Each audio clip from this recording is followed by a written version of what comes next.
Baik, terima kasih. Pak Badrus, kalau misalnya sebelum menempuh proses hukum kan biasanya ada mediasi ya Pak ya, apalagi ini permasalahan yang cukup pribadi di ranah pribadi dan keluarga yang seharusnya misalnya publik ini tidak perlu tahu. Untuk proses mediasi sendiri itu seperti apa Pak untuk sengketa warisan ini? Ya, sebenarnya sekarang ada namanya mediator. Entah itu mediator yang dari pengadilan atau mediator dari swasta, itu ada. Makanya kalau nanti sidang di peradilan, pertama adalah wajib adanya mediasi. Itu diatur di Mahkamah Agung itu. Peraturan Mahkamah Agung wajib untuk mediasi. Terus kemudian kalau nanti bisa selesai secara mediasi, itu nanti bisa ditetapkan sama persis, kekuatannya adalah sama persis seperti putusan. Dan nanti kalau salah satu tidak melaksanakan, bisa namanya dieksekusi nanti. Itu sama, kekuatannya sama. Akan tetapi bisa juga mediasi pakai pihak lain, misalnya swasta yang independen gitu.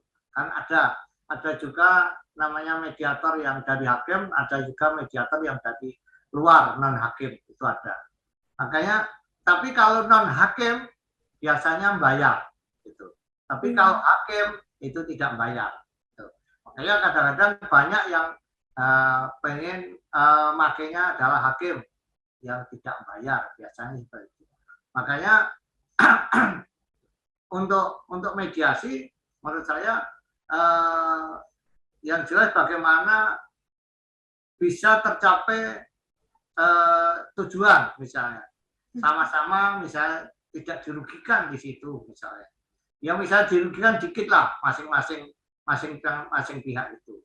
Dan biasanya di dalam mediasi itu pertama adalah dipanggil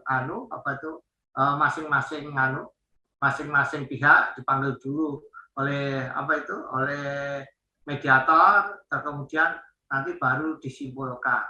Setelah disimpulkan bisa ini selesai dengan mediasi, nah baru itu nanti ditetapkan bahwa ini selesai dengan mediasi. Setelah selesai dengan mediasi, itu dilaporkan ke majelis hakim.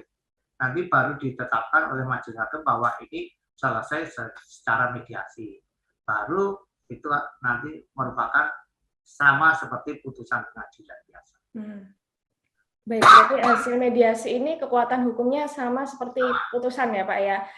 Jika itu hasil mediasinya harus didaftarkan ke pengadilan atau majelis hakim. Berarti kalau mediasi ini Pak, sebelum melangkah ke langkah hukum itu berarti mediasi apabila kedua belah pihak ini mediasi sendiri Pak, tanpa ada mediator itu bisa nggak sih Pak disebut mediasi? Ya sebenarnya bisa saja. Menurut saya malah yang bisa memediatori itu biasanya tokoh-tokoh masyarakat lah. Tokoh-tokoh masyarakat, tapi kan nggak punya, kalau hanya mediasi seperti itu kan nggak punya kekuatan hukum gitu. Kekuatan hukum.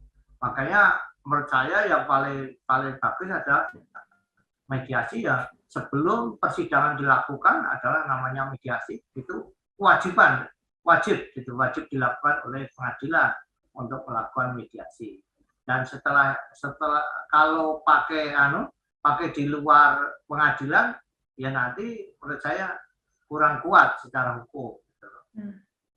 Walaupun ada kesepakatan. Tapi kalau yang melakukan pengadilan kan bisa sama putusan mediasi itu sama kekuatan dengan putusan pengadilan. Baik. Berarti di sini disarankan untuk langsung mediasi dari pengadilan ya Pak ya, karena ini nanti langsung bersinambungan dengan ke majelis hakim begitu. Baik. Dalam sengketa warisan ini kan soal siapa yang mengurus orang yang memberi warisan biasanya kan dijadikan alasan untuk meminta warisan lebih nih Pak. Misalnya saudara merasa telah mengurus almarhum atau almarhumah semasa sakit, lalu ia meminta warisan ini lebih dari tupoksinya. Apakah hal ini bisa menjadi pertimbangan dalam pembagian warisan nih Pak?